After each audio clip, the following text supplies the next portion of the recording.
Hello friends, एक बार फिर से आप सभी का स्वागत है आपके अपने YouTube चैनल गुरु आर्यभट्ट में। तो ऑब्जेक्टिव क्वेश्चन के सुपर सीरीज में हम लोग प्रकाश चैप्टर से 85 क्वेश्चनों का अध्ययन किए, जो आपके लिए दो पार्ट में इसे बनाया गया था।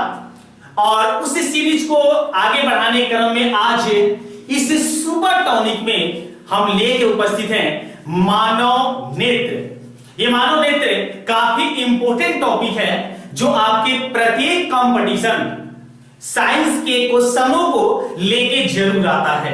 तो हमें उम्मीद है कि ये वीडियो भी आपके लिए काफी बेहतर होने वाला है। तो यदि मेरे इस चैनल पर नए हैं तो प्लीज इस चैनल को सब्सक्राइब कर लें और इसे अधिक से अधिक शेयर करें ताकि सभी लोग इस वीडियो का लाभ उठा सकें। आइए आज इस सुपर टॉनिक वीडियो में हम लोग शुरू करते हैं एक नए टॉपिक को जिसका नाम है मानव नेत्र।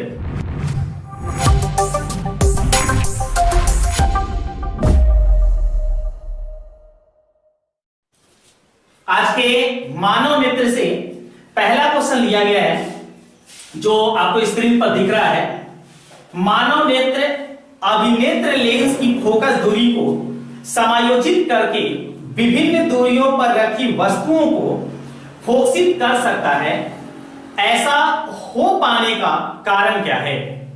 अर्थात आपसे ये पूछा गया है कि मानव नेत्र, जैसे कि हमारा जो नेत्र है, हमारी जो आंखें हैं, वो दूर की वस्तु को और नजदीक की वस्तुओं को देखने में काफी जल्दी सहायता प्रदान करती है। सपोज है, जैसे मान लीजिए कि ये इस तरीके से मानव नेत्र है और यहां एक वस्तु है जिसको इस मानव नेत्र के द्वारा देखा गया है।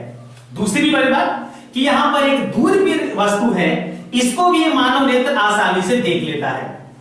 और इस जगह से इसको देखने के बाद तत्काल अगर दूर वाली वस्तु को देखा जाए तो भी हमें आसानी से दिखाई दे देता है। तो इसमें नेत्र के अंदर एक समायोजन की क्रिया होती है जिससे नजदीक और दूर की फोकस दूरी को नियंत्रित किया जाता है।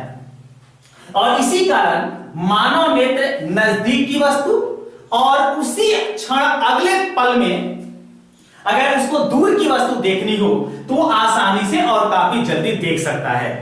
तो इसे क्रिया को कहते हैं सामंजन क्षमता।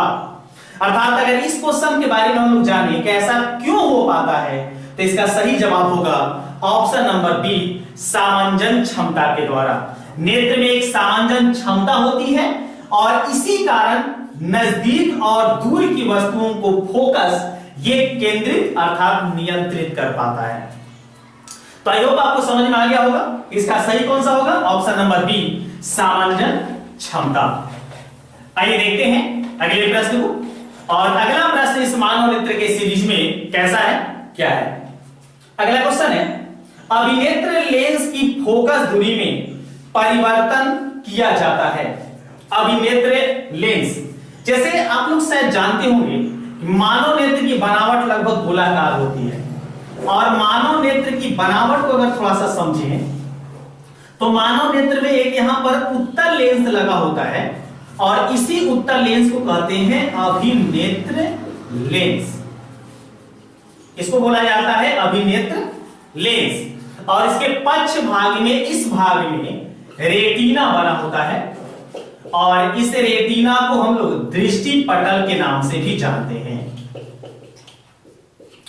और आपको जानकारी दे दें कि इस मानव नेत्र में जो भी कोई वस्तु का प्रतिबिंब बनता है वो यही रेटिना या दृष्टि पटल पर बनता है। और ये जो प्रतिबिंब बनता है, ये प्रतिबिंब के बारे में जाने तो यहां जो प्रतिबिंब बनता है यह वास्तविक और उल्टा बनता है इस नेत्र लेंस के द्वारा या अभिनेत्र लेंस के द्वारा। और ये लेंस कैसा होता है? तो ये लेंस उत्तल लेंस होता है। तो इस टॉपिक से भी कई सारे क्वेश्चन आपको इस मानव नेत्र में मिलते हैं। अगर इस क्वेश्चन की बात करें, सेकंड क्वेश्चन की, तो सेकंड क्वेश्चन में जैसे बोला गया कि अभिनेत्र लेंस की फोकस दूरी में परिवर्तन किया जाता है। इस अभिनेत्र लेंस की फोकस दूरी में परिवर्तन कैसे होता है? तो यह परिवर्तन होता है पक्षमाभी द्वारा। इस नेत्र में पश्चिमाभि इस भाग में होता है और इसी के द्वारा इसे नियंत्रित किया जाता है। अर्थात इस सेकेंड क्वेश्चन का ऑप्शन कौन सा सही होगा? ऑप्शन नंबर सी, पश्चिमाभि द्वारा। आई होप आपको समझ में आया होगा। आज कुछ अच्छे क्वेश्चन आएंगे इस सीरीज में। नेक्स्ट क्वेश्चन देखें तो तीसरा प्रश्न देखें, स्पेक्ट्रम में किस रंग की किरण का झुकाव अधिक होता है? स्पेक्ट्रम तो सब लोग जानते हैं कि प्रिज्म से जब प्रकाश की किरणें गुजारी जाती हैं, सपोज दैट प्रिज्म इस तरीके से है और इस पर अगर प्रकाश की किरणें आपतित होती हैं तो प्रकाश की जो किरणें हैं वे इस तरीके से विभिन्न रंगों में बढ़ जाती हैं। ऐसे टोटल 7 वर्ण होते हैं जिसका एक सिरा बैंगनी और दूसरा सिरा जो होता है वो लाल होता है। तो आपसे यहां सवाल पूछा गया है कि स्पेक्ट्रम जो बनता है, ऐसे ये जो बनता है बाहर रंगीन पट्टी, जिसको आप लोग देखे होंगे कि आकाश में बरसात के दिनों में इंद्रधनुष या रेनबो बनते हुए दिखाई देता है, तो उसी तरीके से 7 रंगों की पट्टी बनती है प्रिज्म के बाहर जब उस पर श्वेत प्रकाश गुजारते हैं। तो इसी 7 रंगों की पट्टी जो बनती है यहां पर 7 रंगों की पट्टी, 7 रंग होते हैं यहां पर। ऐसे 7 रंगों को याद रखा जा सकता है एक छोटे से ट्रिक से, वीविग्यो, काफी ज्यादा इंपॉर्टेंट है, इस बात को भी समझ लें। इसमें कौन कौन से वर्ण होते हैं? वायलेट अर्थात बैगनी, इंडिगो जामुनी, ब्लू, ग्रीन, येलो, ऑरेंज और रेड। इस तरीके से 7 वर्ण होते हैं इस स्पेक्ट्रम वाले भाग में।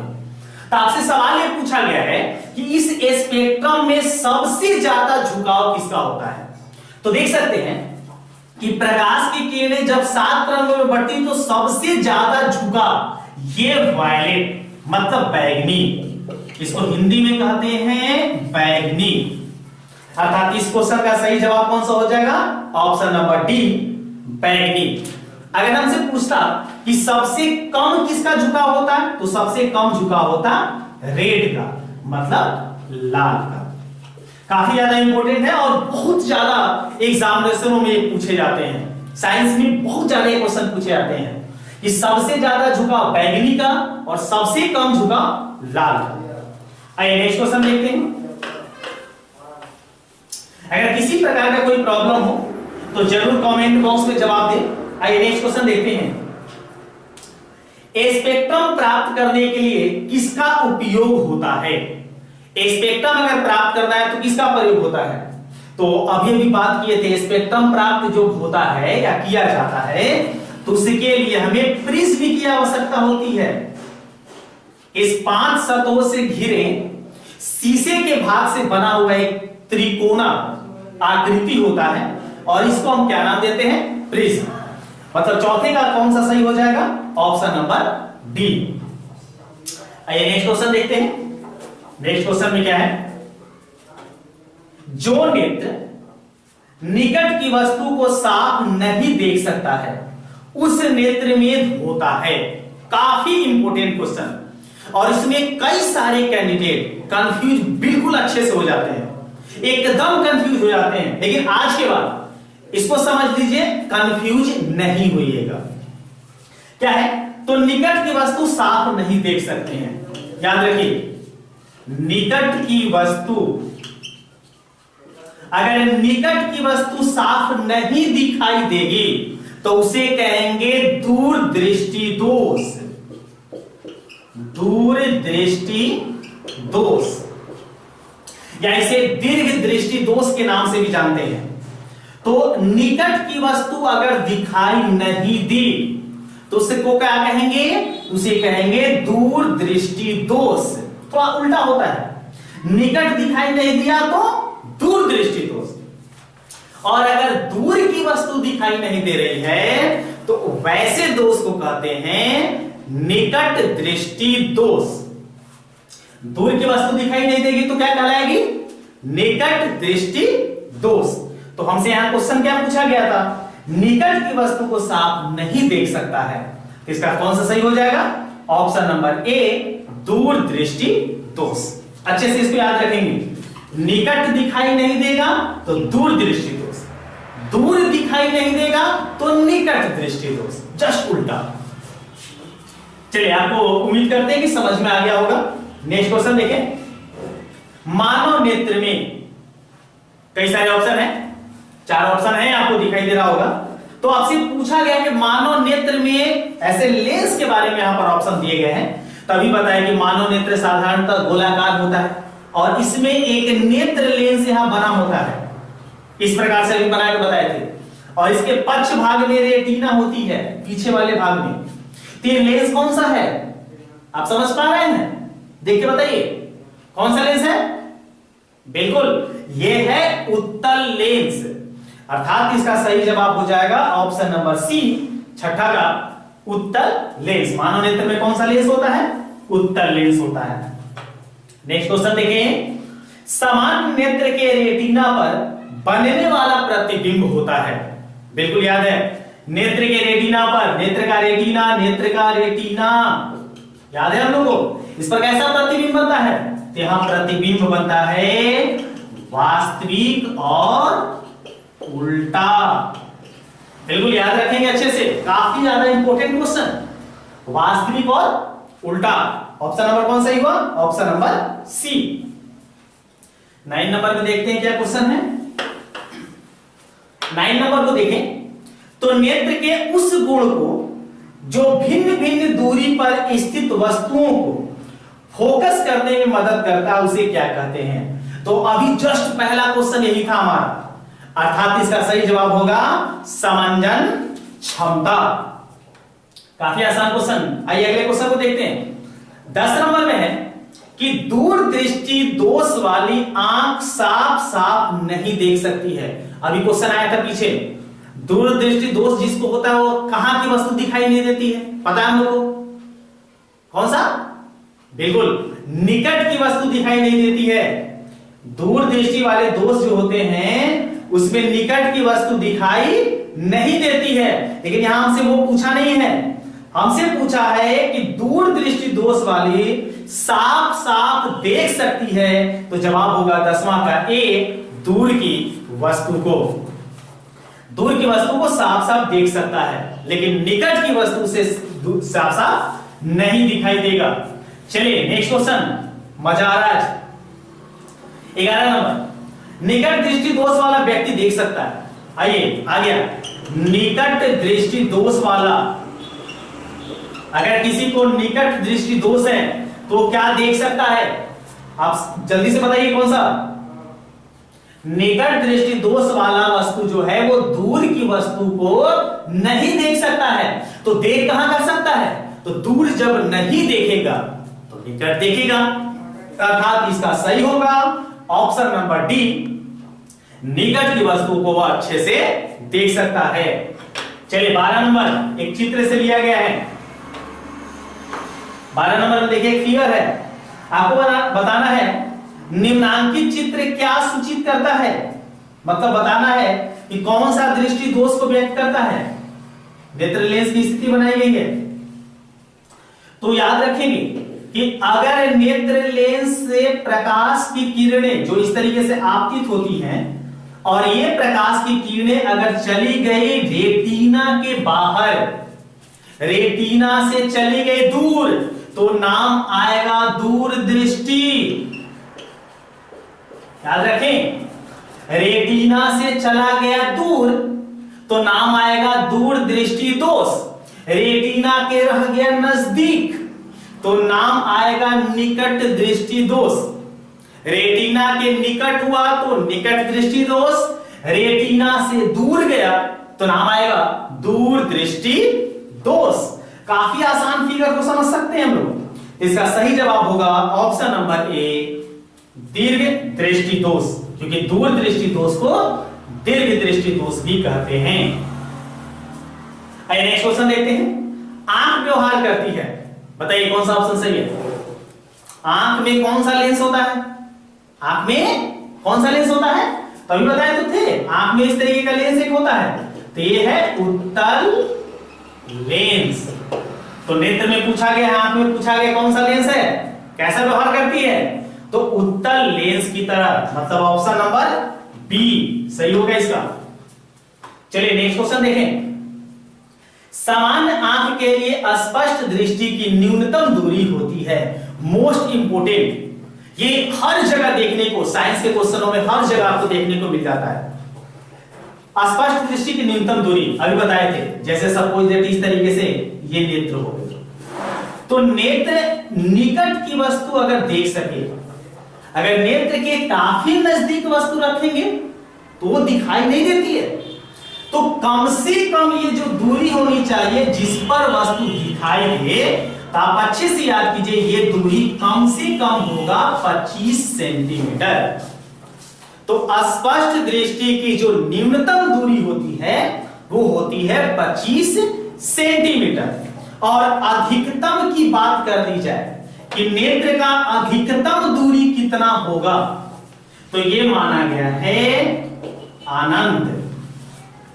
स्पष्ट दृष्टि की न्यूनतम दूरी 25 सेंटीमीटर और अधिकतम दूरी अनंत। ये कभी कभी इस तरीके से इंफिनिटिव रूप में भी इसे प्रयोग करते हैं। तो अगर यहां पर सवाल को देखें तो 14 नंबर का सही हो जाएगा ऑप्शन नंबर डी, 25 सेंटीमीटर। आइए नेक्स्ट क्वेश्चन देखते हैं, वो कैसा है 15 में। तो 15 नंबर को देखें तो किस दृष्टि दोष के निवारण के लिए अवतल लेंस का प्रयोग किया जाता है। तो अभी दो दृष्टि दोष का नाम सुने, एक तो हम लोग जाने दूर दृष्टि दोष, और एक नाम हमारे सामने आया और वो कौन सा आया, निकट दृष्टि दोष।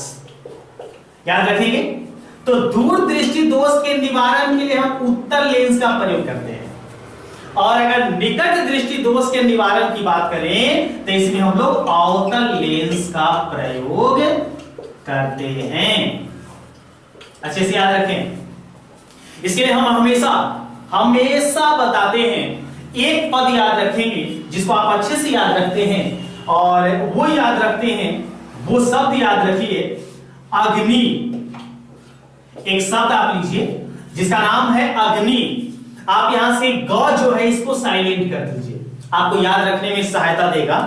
जैसे समझ सकते हैं कि नी का मतलब है यहां निकट दृष्टि दोष, और उसमें अ लगा हुआ है, इसका मतलब कौन सा लेंस प्रयोग होगा उसको दूर करने के लिए, तो उसको दूर करने के लिए प्रयोग होगा अवतल लेंस। तो एक याद रहेगा कि निकट दृष्टि दोष में अवतल लेंस अग्नि से बना, ग साइलेंट कर दी उसने। तो ये जो है अवतल लेंस का किस काम में प्रयोग करेंगे, निकट दृष्टि दोष में। तो दूर दृष्टि दोष में कौन सा प्रयोग होगा, उत्तल लेंस। मतलब इस क्वेश्चन का आंसर सही कौन सा होगा, तो अवतल लेंस किस में प्रयोग होगा, तो अवतल लेंस प्रयोग होगा निकट दृष्टि दोष, अर्थात option number B. I hope ये काफी अच्छे से आप लोग समझ गए होंगे, इसको अच्छे से याद रखेंगे। आइए नेक्स्ट क्वेश्चन देखें। दूर दृष्टि दोष वाले मनुष्य के चश्मे में होता है, अगर किसी को दूर दृष्टि दोष है तो उसके चश्मे में क्या होगा, समझ पा रहे हैं आप? बिल्कुल, आप सभी को अभी बताया गया था, इसका सही हो जाएगा ऑप्शन नंबर बी, उत्तल लेंस। क्योंकि निकट दृष्टि दोष में अवतल लेंस, तो दूर दृष्टि दोष में उत्तल लेंस। मजा आ रहा है? चलिए फिर से आगे 17 नंबर, निकट दृष्टि दोष में किस लेंस का प्रयोग होता है। चलिए फिर से वही क्वेश्चन आ गया, निकट दृष्टि दोष में कौन सा, याद कौन सा रखेंगे शब्द, अग्नि, ग साइलेंट। निकट में कौन सा प्रयोग हुआ, अवतल लेंस, मतलब सही हो जाएगा ऑप्शन नंबर बी। इसके बाद देखते हैं 18 नंबर। 18 नंबर है कि जरा दृष्टि दोष को दूर करने में काम में लाया गया लेंस होता है। जरा दृष्टि दोष, तो अवतल उत्तल की बात के बाद अब नाम आता है जरा दृष्टि दोष। इसको भी समझ लेंगे। जरा दृष्टि दोष जो है, ये जो जरा दृष्टि दोष है, इसमें अवतल और उत्तल दोनों से मिला हुआ, अवतल प्लस उत्तल दोनों से मिला हुआ लेंस बनाया जाता है, और इस लेंस का प्रयोग करते हैं जिसमें अवतल उत्तल दोनों होता है, और उस लेंस का नाम है बाइफोकल लेंस। उस लेंस को हम कहते हैं बाइफोकल लेंस। मतलब इसका अगर सही जवाब दें तो सही जवाब हो जाएगा 18 का ऑप्शन नंबर डी बाइफोकल। क्योंकि बाइफोकल में यहां पर याद रखेंगे अवतल और उत्तल दोनों होते हैं। बढ़ते हैं नेक्स्ट क्वेश्चन क्यों। हाँ, नेक्स्ट क्वेश्चन देखिए, श्वेत प्रकाश में कितने वर्ण होते हैं? ये तो सबको पता है। श्वेत प्रकाश में कितने वर्ण होते हैं? सब लोग बच्चा जानता है इस क्वेश्चन को। श्वेत प्रकाश में 7 वर्ण होते हैं। चलिए 19 का ऑप्शन सही हो गया डी, ये तो काफी आसान था। आइए 20 की बात करते हैं। 20 में देखें कि श्वेत प्रकाश की किरण जब किसी प्रिज्म से होकर गुजरती है तब वह वर्ण सबसे अधिक विचलित होता है, वो क्या होता है? अभी थोड़ा देर पहले समझे थे कि प्रकाश की किरणें जब आती है और सबसे ज्यादा जो मुड़ती हैं, विचलन का मतलब मुड़ना, तो सबसे ज्यादा जो मुड़ता है उसको क्या, कौन सा वर्ण कहेंगे? वी आर, मतलब वायलेट, रेड। तो वी का मतलब यहां क्या है? बैगनी। मतलब इसका सही जवाब हो जाएगा ऑप्शन नंबर सी बैगनी। नेक्स्ट क्वेश्चन देखें 21 नंबर। श्वेत प्रकाश जब एक प्रिज्म से होकर गुजरता है तो जो वर्ण सबसे कम विचलित होता है, तो अधिक वाला हो गया बैगनी, तो कम वाला क्या हो जाएगा? रेड, मतलब लाल। चलिए काफी मजा आ रहा है। आगे 22 नंबर को देखें। प्रिज्म के भीतर से होकर गुजरने पर श्वेत प्रकाश के अपने विभिन्न घटकों में विभाजित होने को कहते हैं प्रकाश का। अच्छा क्वेश्चन है कि जब प्रकाश की किरणें प्रिज्म से गुजरती हैं और ये अलग अलग भाग में बट जाती हैं, तो इस घटना को कहते हैं वर्ण विक्षेपण। इस घटना को क्या कहते हैं? वर्ण विक्षेपण। मतलब इस क्वेश्चन का सही कौन सा हो जाएगा? ऑप्शन नंबर बी वर्ण विक्षेपण। आइए 23 नंबर को देखते हैं। अगला क्वेश्चन है आपके सामने, प्रकाश के किस वर्ण के लिए तरंग दैर्घ्य अधिकतम होता है?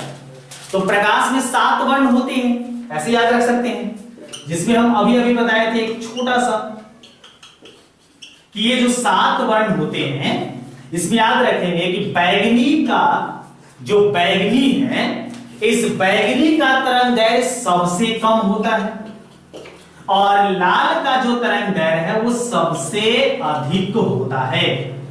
ऐसे इसका जनरली वैल्यू जाने कितना होता है, कभी कभी क्वेश्चन में पूछ देते हैं, तो याद रखेंगे कि सबसे कम जो बैगनी का होता है वो होता है 4000 एंगस्ट्रम और लाल का जो सबसे अधिक होता है ये होता है लगभग 7500 एंगस्ट्रम। ये जो ए के ऊपर 0 दिया जा रहा है इसको हम पढ़ते हैं एंगस्ट्रम और यही एंगस्ट्रम जो होता है वो तरंग दैर्घ्य जो है इसका मात्रक होता है, ये एंगस्ट्रम। तो अगर पूछे कि बैगनी का तो सबसे कम, लाल का सबसे अधिक, तो सबसे अधिक सबसे कम क्या? तरंग दैर्घ्य। तो इस क्वेश्चन का सही क्वेश्चन का जवाब कौन सा हो जाएगा? Option number A. सबसे अधिक किसका होता है? तो सबसे अधिक होता है लाल। आइए बढ़ते हैं नेक्स्ट क्वेश्चन की ओर, देखते हैं अगले क्वेश्चन में क्या है। अगला क्वेश्चन देखिए, अगले क्वेश्चन को देखें तो प्रिज्म से निकलने के बाद श्वेत किरणें क्यों 7 रंगों में विभक्त हो जाती हैं? अभी जाने कि प्रिज्म से अगर प्रकाश की किरणें निकलती हैं तो 7 भागों में बट जाती है, 7 वर्णों में विभक्त हो जाती है। आपसे पूछा गया है कि आखिर ऐसा क्यों होता है? तो काफी सिंपल है कि ऐसा इसलिए होता है क्योंकि श्वेत जो प्रकाश होता है या सूर्य का जो प्रकाश होता है उसमें 7 वर्ण, जो 7 वर्ण होते हैं, 7 रंग होते हैं, उससे मिलकर बना होता है श्वेत प्रकाश। और जब प्रिज्म में गुजरता है तो वर्ण विक्षेपण के कारण बट जाता है। तो इस क्वेश्चन का सही ऑप्शन हो जाएगा ऑप्शन नंबर सी, सूर्य का श्वेत प्रकाश 7 रंगों का मिश्रण है। आइए बढ़ते हैं नेक्स्ट क्वेश्चन की ओर, 25 नंबर में। तो कांच के प्रिज्म से गुजरने वाली विभिन्न वर्ण की किरणों का विचलन भिन्न भिन्न होता है। कौन सा सही होगा?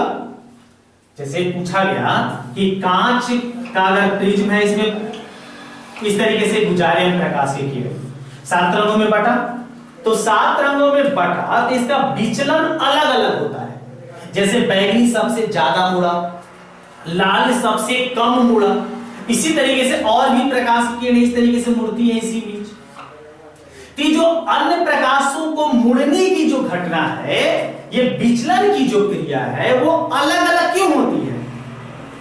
तो इसका जवाब सही होगा क्योंकि जब प्रकाश प्रिज्म से गुजरता है तो प्रिज्म बना होता है कांच का, और कांच में प्रकाश की चाल भिन्न भिन्न वर्णों का, भिन्न भिन्न रंगों का अलग अलग होता है। जैसे तरंगदैर्घ्य बताया, तो तरंगदैर्घ्य लाल का सबसे ज्यादा है, बैगनी का सबसे कम है। उसी तरीके से अलग अलग प्रकाशों का अलग अलग होता है। तो इसका सही जवाब हो जाएगा ऑप्शन नंबर सी, कि विभिन्न रंगों का प्रकाश कांच में भिन्न भिन्न चाल से चलता है। आइए नेक्स्ट क्वेश्चन देखें, 26 नंबर। प्रिज्म से गुजरने पर सूर्य के प्रकाश की किरणें विभिन्न वर्णों में बट जाती है, क्योंकि, तो अभी अभी जैसे समझे कि विभिन्न वर्णों में बटता क्यों है, तो बटने का कारण है कि सबकी चाल अलग अलग होती है, वर्ण विक्षेपण के कारण। तो कई सारे टाइप के क्वेश्चन दिए होते हैं, इसको ऑप्शन के द्वारा समझ लिया जाता है कि कौन सा सटीक और अच्छे से सही आंसर है। तो 26 का आंसर सही होगा ऑप्शन नंबर डी, विभिन्न रंगों की किरणों का विचलन भिन्न भिन्न होता है। या जो विचलन है प्रकाश की किरणों का, ये भिन्न भिन्न होता है, इसलिए ऐसा होता है। आइए नेक्स्ट क्वेश्चन देखते हैं। नेक्स्ट क्वेश्चन में क्या है? नेक्स्ट क्वेश्चन है 27 नंबर में, एक उत्तल लेंस की फोकस दूरी। तो ये क्वेश्चन तो हम लोग पीछे कर चुके हैं, और अगर आप इस क्वेश्चन को अगर नहीं समझ पाए हैं तो नीचे प्लेलिस्ट में जाके पहले उस वीडियो को देख लीजिए, लिंक उसका दिया हुआ है, आपको पूरी कॉन्सेप्ट को आसानी से समझ में आ जाएगा। और जो लोग देख लिए हैं वो तो देखते देखते आंसर बता देंगे। फोकस दूरी दी गई है 20 सेंटीमीटर, तो आपसे इसकी क्षमता पूछी गई है। तो अगर ये उत्तल लेंस है तो प्लस में होगा क्षमता 100/1 बता चुके हैं हम इसमें। अगर ये सेंटीमीटर में तो 100 यूज करेंगे, मीटर में है तो 1 यूज करेंगे। तो 100/20 कटा देंगे, आ जाएगा 5, अर्थात 5 डायप्टर। लेंस की क्षमता कैसे मात्रक होता है? डायप्टर। इसका मतलब इसका सही कौन सा हो जाएगा? तो क्वेश्चन में थोड़ा सा कंफ्यूजन डाला हुआ है। सी ऑप्शन में है -5 डायप्टर, लेकिन मेरा क्या आया है? 5 डायप्टर, मतलब सही हो जाएगा ऑप्शन नंबर डी, इनमें से कोई नहीं। आइए बढ़ते हैं अगले क्वेश्चन की ओर। पुतली के साइज को कौन नियंत्रित करता है?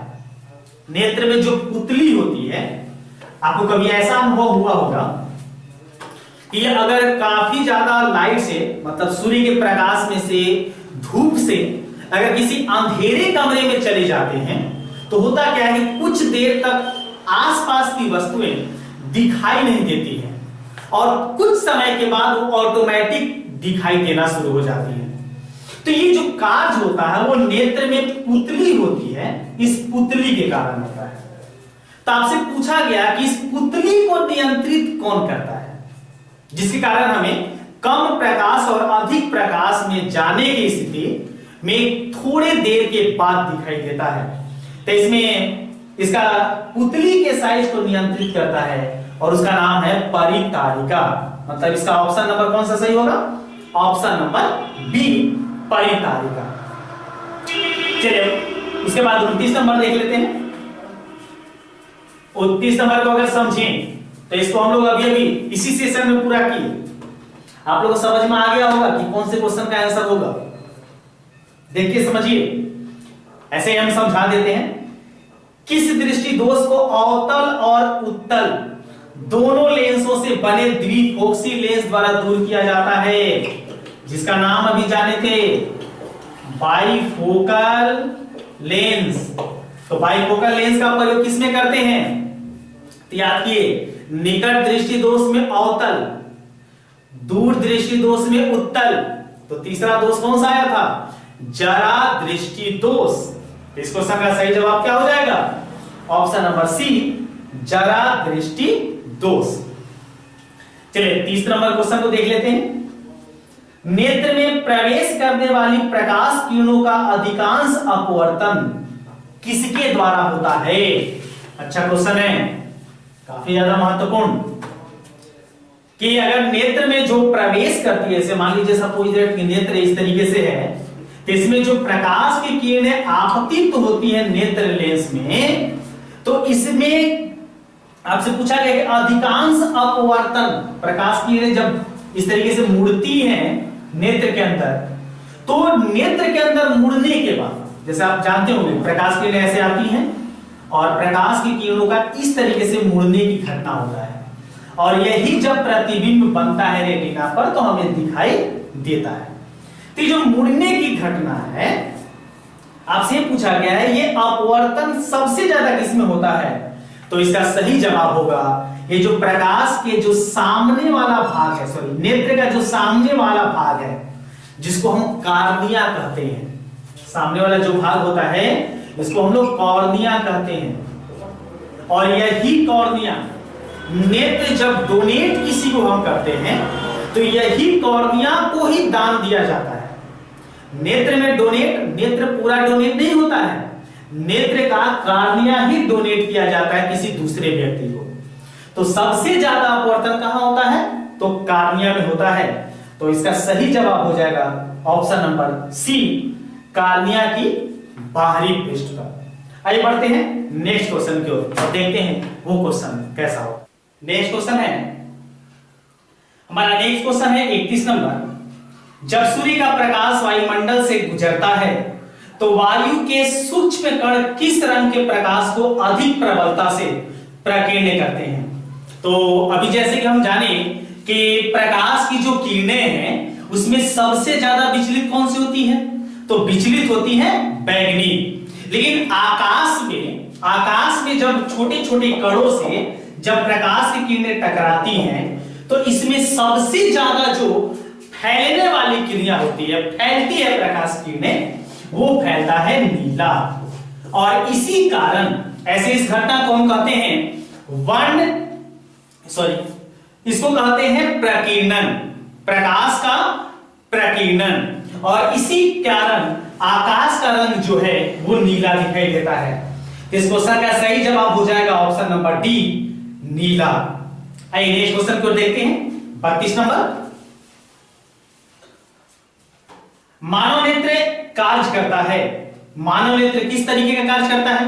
तो मानव नेत्र कार्य करता है किसी कैमरा की तरह, जो कैमरा होता है उसी तरीके से मानव नेत्र भी काम करता है। इसीलिए मानव नेत्र को जस्ट लाइक कैमरा माना जाता है। तो इस क्वेश्चन का ऑप्शन सही कौन सा हो जाएगा? Option number B. आइए 33 नंबर देख लेते हैं क्या है। प्रकाश की एक पतली झिल्ली से होकर नेत्र में प्रवेश करता है, इस झिल्ली को क्या कहते हैं?